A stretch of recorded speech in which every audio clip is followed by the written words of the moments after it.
Nandan, in the budget, there was an announcement on the digital rupee, and I was just talking to people and how some of them said that because we have Aadhaar, because we have UPI, it will sort of form the rails on which this digital rupee can be kind of accelerated, and India could take the lead in terms of launching this. So your thoughts on this? What should be like the ideal or the architecture for this, so that something like this actually is built on the existing technology platforms that we have and sort of becomes like a trendsetter. Well, I think it's a very good step that the government has taken and RBI is launching as per the public information sometime this coming year. I think absolutely the digital rupee will complement the existing infrastructure we have created. I think the digital rupee, for example, it will be very easy to take the digital rupee to all consumers. For example, if you have 100 to 150 consumers who have a UPI application, one could take the digital rupee to them, and then it'll be very easy for them to transact in digital rupees or convert from digital rupees to regular rupees. So all that should be quite easy to do. So you'll be able to get a push. Now, we need to be clear, of course, what is the goal of this? I mean, how will it? What is the public policy goal of this? Now, one argument is that with a digital rupee, you don't need any stable coins.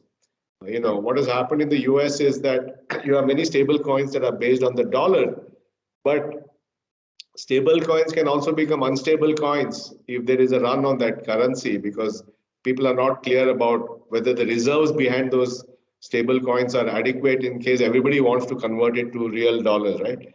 So I think one thing is, rather than create unstable coins, government may want to create a digital rupee. And also, if cryptocurrencies are not currencies, they are going to be treated as value, like commodities, which you buy and sell and pay tax on. So I think the idea is that India takes a lead on this. And I think both for wholesale transactions as well as for retail, I think the existing rails that India has laid will be able to use to accelerate the digital rupee. On which side of the debate are you on the anonymity question of digital rupee? I think the digital rupee should be anonymous because I think one of the concerns obviously is that if all my payment transactions are recorded and visible, then it has other issues of surveillance and all. So I think it should be anonymous. Right.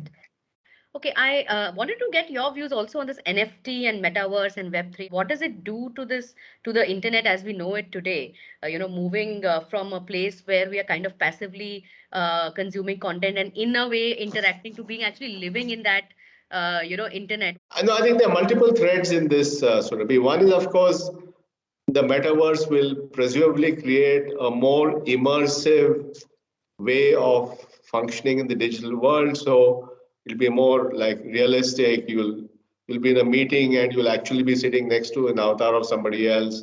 You'll have the audio will be moving around, so it seems like really somebody speaking from somewhere there and all that. Now, I'm sure there are some use cases for that. And clearly the people in the gaming world believe that an early use case is that. Whether it will be there in the business world, I don't know. I mean, clearly the pandemic taught us how to collaborate remotely and use video like we are doing now. And it's possible that a much more immersive version of this will be more palatable for people and more enjoyable. So that's definitely there. NFTs is more offshoot of the whole crypto thing, creating non-fungible tokens and so on. And again, there may be a role for that. Some of that will be in the metaverse, some of it may be outside the metaverse. But I think what is happening is that many of these things are several years out there, and there's a lot of talk happening. But I think we have to, at least my view is that we should focus on things that make technology useful to people, to millions of people, right? I mean, if somebody can make a 10 rupee UPI payment without a fee and buy vegetables, to me, that's real value. So I tend to focus on those kind of things. But does it worry you, this entire NFT, the craze towards NFT? Like I was reading, somebody said that the next financial crisis is going to be, because of these people holding NFTs, with a picture of a monkey or something like that. You know, I mean, you so have bored apes, right? I think, well, I actually, to me, the weak point in this is the stable coins. I really think that stable coins is the weak link in the chain. Stable coin, which is a 1:1 with the dollar, and I have adequate reserves so that if you make a call and want to convert my stable coin into a regular dollar, you can do so. But a lot of questions about these stable coins and whether they have enough reserves. Nobody knows what those reserves are. And that's fine. But suppose there's a run hmm. and everybody with a stable coin says, convert my virtual dollar into physical dollar. It's like a run on a bank where banks don't have enough deposits to cover, enough cash to cover their uh, withdrawals. So that is where I see the challenge coming. So more than NFT, I feel that stable coins could, because stable coins is a connection between the crypto world and the real world. And the reason you need these stable coins is because that's the trading is done in stable coins, right? So if you are running a cryptocurrency exchange and you are buying and selling Bitcoin or Ether or whatever, you will pay for that through stable coins. So the stable coin is the link between the crypto world and the real world. And if that link becomes weak, then we'll have a bigger issue. One last question. What does it do to regulations, Nandan? This is like I mean, we've taken almost 10 years to have like a privacy, act. What does metaverse and NFTs and all this do from a regulatory point of view? How should we go about it in the first place? Well, this is not an Indian question. This is a global question. And this has generally been true of technology, especially in the last 20 years, that the pace of innovation far exceeds the ability of the regulatory system to absorb and come out with a set of rules, right? So that's true everywhere.